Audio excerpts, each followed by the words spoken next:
মিজান আপনি লিখেছেন, আমি ২ বছর আগে ঘরোয়া পরিবেশে বিয়ে করে প্রবাসে চলে আসি।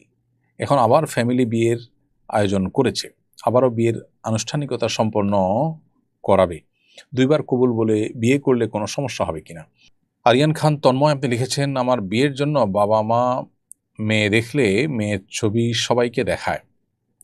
এতে আমার খুব খারাপ লাগে। বুঝ বুঝালেও মানতে চায় না। এতে আমার কি আ কিছু করার আছে?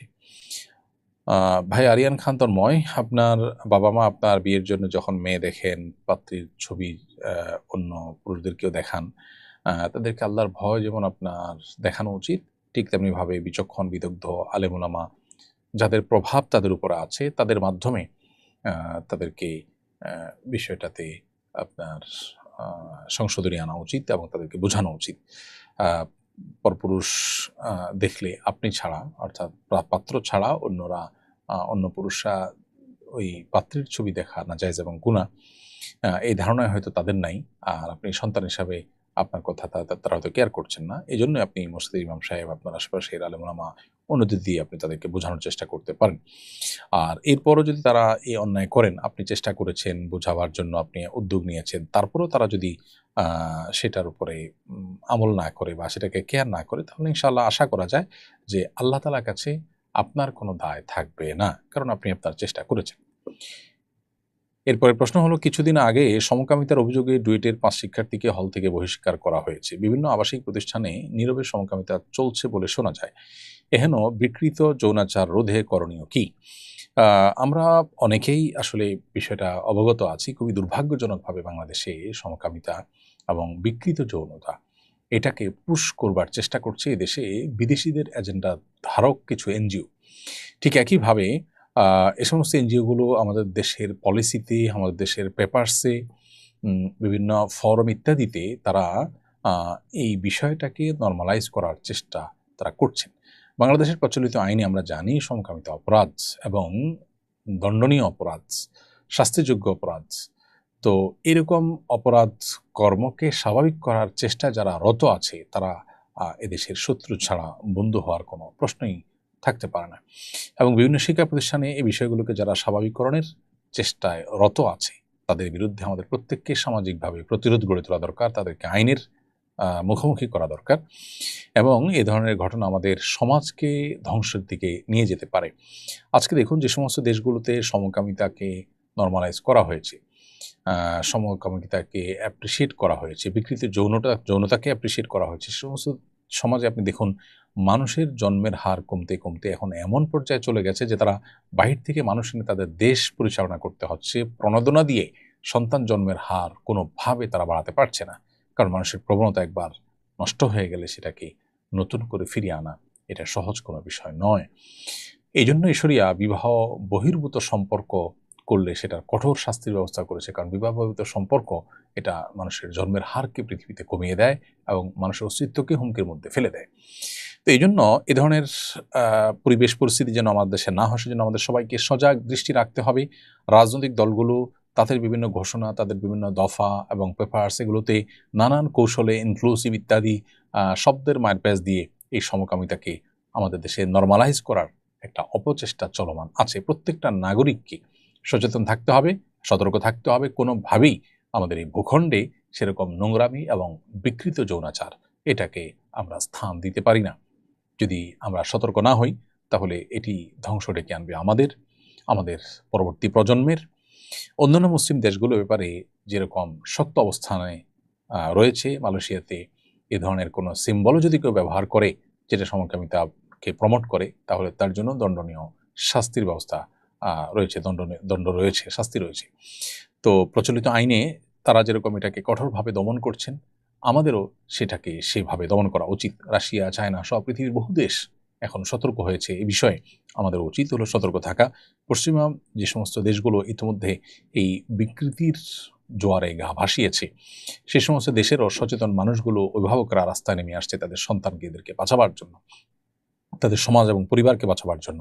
আমাদের উচিত সতর্ক থাকা, আমাদের উচিত গড্ডালিকায় বা স্রোতে গা না ভাসানো। তা না হলে আমাদেরও পরিণতি পশ্চিমাদের মতোই হবে এবং সেটা হবে খুবই দুর্ভাগ্যজনক বিষয়। আর এস মিজান আপনি লিখেছেন, আমি ২ বছর আগে ঘরোয়া পরিবেশে বিয়ে করে প্রবাসে চলে আসি। এখন আবার ফ্যামিলি বিয়ের আয়োজন করেছে।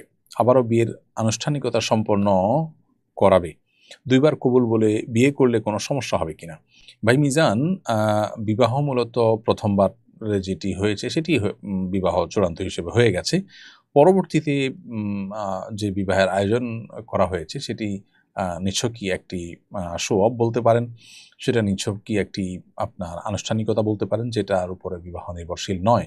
বিবাহ মূলত ১টি হয়ে গেছে এবং ১টির পরেই বিবাহের যে বিধিবিধান, বিবাহ সংশ্লিষ্ট যে আপনার উপরে অবশ্য কর্তব্য এবং পালনীয় বিষয় আছে সেগুলো আপনার উপর বর্তায় এবং চলে আসছে। পরেরটা হওয়া না হওয়াতে শরিয়ার কোনো পার্থক্য তৈরি হয় না। বিধায় পরের বিয়েটা নিছকই আপনাদের পারিবারিক আনুষ্ঠানিকতা মাত্র এবং অনর্থক। এবং দ্বিতীয়বার ইজাব কবুলের কোনো প্রয়োজনও নেই। আবার দ্বিতীয়টার কারণে আপনার ১ম বিয়ের কোনো ক্ষতিও হবে না। বিধায় দ্বিতীয়বার আপনি প্রস্তাব এবং সম্মতি, ইজাব কবুল এবং আকদ এটা সম্পন্ন করেছেন। এটাতে ১ম বিয়েতে কোনো প্রভাবও পড়েনি।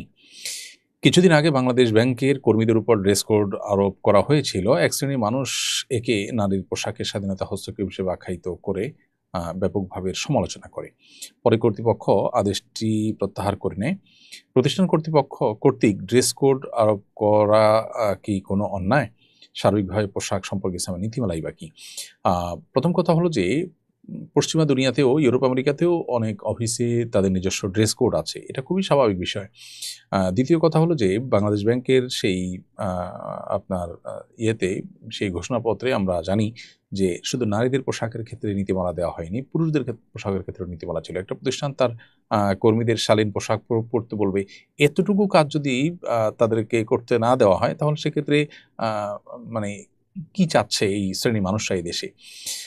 সত্যি বলতে এদেশে ধর্মপ্রাণ মানুষরা এই সামান্য কিছু আপনার ভিনদেশী এজেন্ডার ধারক যারা আছে তাদের কাছে অনেকটা জিম্মি হয়ে আছে।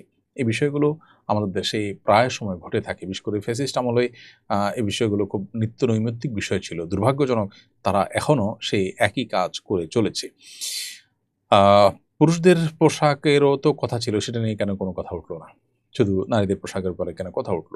নারীদেরকে সংক্ষিপ্ত পোশাকে বা স্বল্প বাসনায় তাদেরকে দেখতে কিছু মানুষ পছন্দ করে এবং পশ্চিমাদের যে কালচার সেটাকে এদেশে আনতে চায়, যেটা এদেশের মানুষের কৃষ্টি, কালচার, সংস্কৃতির সাথে যায় না। তারাই মূলত এটা বিরোধিতা করেছে, যেটা দুর্ভাগ্যজনক বিষয়। ইসলাম এর পোশাকের ক্ষেত্রে যে নীতিমালা সেটা হলো পুরুষ এবং নারী প্রত্যেকে যার যার মতো করে যেকোনো পোশাক পরতে পারে, শরিয়ার শুধুমাত্র যে পোশাক সংক্রান্ত প্রিন্সিপাল আছে সেগুলোকে মাথায় রেখে। পুরুষরা নারীদের মতো, নারীরা পুরুষদের মতো কোনো পোশাক পরিধান করবে না। এটা পরিষ্কারভাবে আল্লাহ তাআলা নিষেধ করেছেন। সাইকোলজিক্যালি এটা মানুষকে ক্ষতি করে এবং এভাবে নারীরা পুরুষের মতো, পুরুষরা নারীর মতো বেশ ধারণ করলে তার নানান আপনার সামাজিক এবং আরও বিবিধ কুপ্রভাব আমাদের সমাজে রয়েছে, সেটা আমরা প্রত্যেকটা মানুষই কম বেশি জানার কথা। তো শরিয়া সেটাকে নিষেধ করে। সেটা একজন মুসলিম করতে পারেন না। পোশাকের ক্ষেত্রে ইসলামের সেই ড্রেস কোডটা আমাদেরকে মেইনটেইন করতে হবে। এর বাইরে পুরুষরা অতিরিক্ত পাতলা পোশাক পুরুষ নারী কেউই পরবেন না। যেটা আসলে পোশাকের উদ্দেশ্যকে ব্যাহত করে, শরীরের অঙ্গ-প্রত্যঙ্গকে ফুটিয়ে তোলে, সেরকম কোনো পোশাক পরবেন না। এবং সতর এবং অবশ্য আপনার আপনার আবরণীয় যে অংশ আছে শরীরের, না পুরুষদের জন্য যেমন নাভি থেকে হাঁটু, মহিলাদের জন্য পরপুরুষদের সামনে পুরো শরীর, এগুলোকে আবৃত রাখার মতো পোশাক পরিধান করতে হবে। সেটা কি ধরনের পোশাক হবে, সেটার নাম কি হবে, সেটার আপনার ডিজাইন কি হবে, এবার শরীয়ত আমাদেরকে কোনো বাধ্যবাধকতা দেয়নি। এরপরে প্রশ্ন করেছেন, আলেমদের অনেকে জাতিসংঘের মানবাধিকার কমিশন অফিসের বিরোধিতা করেছেন। বিরোধিতার কারণটা অনেকের কাছে স্পষ্ট নয়। এই অফিস হলে আমাদের কি ক্ষতি হতে পারে? ইতিমধ্যে তো অফিসের কার্যক্রম শুরুই হয়ে গেছে এবং এটার ব্যাপারে বারবার করেই ওলামা একরাম এবং সচেতন নাগরিকরা যে বিরোধিতা করে আসছেন, সেটির কারণ হলো যে স্থানীয় মূল্যবোধের বিরোধিতা করার আশঙ্কা করছেন তারা, যে এই কমিশন আমাদের এখানকার যে মূল্যবোধ আছে, এখানকার যে কৃষ্টি কালচার আছে, এটার বিরোধিতা তারা করতে পারে। তাদের মানবাধিকারের যে সংজ্ঞা সেটা আসলে সার্বজনীন না এবং তাদের সে সংজ্ঞা নিয়ে আপত্তি আছে। তারা মানবাধিকারের সংজ্ঞার আওতায় এমন সব বিষয়গুলোকে নরমালাইজ করার জন্য তারা কাজ করে, যেটা আসলে এই দেশের প্রচলিত আইনেই অপরাধ। সেই বিষয়টিও একটি কারণ এখানে। আর অন্যান্য যুদ্ধ বিধ্বস্ত কিংবা গৃহযুদ্ধরত দেশগুলোতে সাধারণত এই ধরনের কার্যক্রম পরিচালনা করে থাকে জাতিসংঘ। বাংলাদেশের মতো একটা শান্ত শিষ্ট দেশ, স্বাভাবিক একটা দেশের মধ্যে এ ধরনের কার্যক্রম চালু করাটা বাংলাদেশের জন্য অপমানকর, অবমাননাকর। তাছাড়া আমাদের পার্বত্য অঞ্চল নিয়ে দীর্ঘদিন থেকে ষড়যন্ত্র চলছে, আমরা কম বেশি সেটা জানি। তো মানবাধিকারের নাম দিয়ে সেখানে আমাদের স্বাধীনতা, সার্বভৌমত্ব হুমকির মুখে সেটাকে ফেলার আশঙ্কা রয়েছে। পৃথিবীর বিভিন্ন দেশে, পূর্ব তিমুর সহ বিভিন্ন দেশে এই ধরনের ঘটনা ঘটেছে এবং ধীরে ধীরে ছোট ছোট ইস্যুগুলো বড় হয়ে একটা দেশের স্বাধীনতা, সার্বভৌমত্ব হুমকির মধ্যে পড়ার বহু নজির রয়েছে। সেই জায়গা থেকে আসলে ওলামা একরাম এগুলোকে আপনার বিরোধিতা করে। আর এই মানবাধিকার কমিশনের অফিস খোলার বিরোধিতা তারা করছেন এবং তারা করবেন। বিধায় এটা ঐতিহাসিক দলিল হয়ে থাকবে যে ওলামা একরাম এটার বিরোধিতা করেছে। সময়ই হয়তো বলে দিবে যে ওলামা একরামের বিরোধিতাটা কতটা যৌক্তিক এবং যথার্থ ছিল। এরপরে প্রশ্ন করেছেন বাসন্তী মিম, আপনি লিখেছেন এই দুনিয়ায় যে যত বেশি খাবে হাসরের ময়দানে সে তত বেশি ক্ষুধার্ত হবে, কথাটা সত্য কি না? এই মর্মে মুসনাদে বাজ্জার একটি হাদিস রয়েছে। সেই হাদিসের সনদ সম্পর্কে হাফিজ ইবনে হাজার আসকালানী রাহিমাহুল্লাহ বলেছেন যে এই হাদিসের সতর্কবার্তা মূলত ওই ব্যক্তির জন্য যে ব্যক্তি সবসময় পেট পুরে খায়, অতিরিক্ত খায়, এবং এর ফলে ব্যক্তির মধ্যে অলসতা চলে আসে, আল্লাহর ইবাদতবন্দি করা তার জন্য কঠিন হয়। এরকম ব্যক্তির জন্য এরকম কথা বলা হয়েছে। মাঝে মধ্যে বা কখনো কখনো পেট পুরে বা তৃপ্তি সহকারে খেলে সেটা মৌলিকভাবে নিষিদ্ধ কোনো বিষয় নেই। হাদিসের ভাষ্যটা হলো সালমান ফারসি রাদিয়াল্লাহু তাআলা থেকে বর্ণিত। তিনি বলেছেন, নবী করিম সাল্লাল্লাহু আলাইহি ওয়াসাল্লামকে আমি বলতে শুনেছি, ইন্না আকসারান নাসি শাবআন ফিদ দুনিয়া আতওয়ালাহুম জুআ। দুনিয়াতে যারা সবচেয়ে বেশি পেট পুরে খায়, পরিতৃপ্ত হয়ে খায়, তারা আপনার আতওয়ালাহুম জুআন ফিল আখিরাত, তারা আখিরাতে সবচেয়ে বেশি ক্ষুধার্ত থাকবে, সবচেয়ে দীর্ঘ সময় ক্ষুধার্ত থাকবে।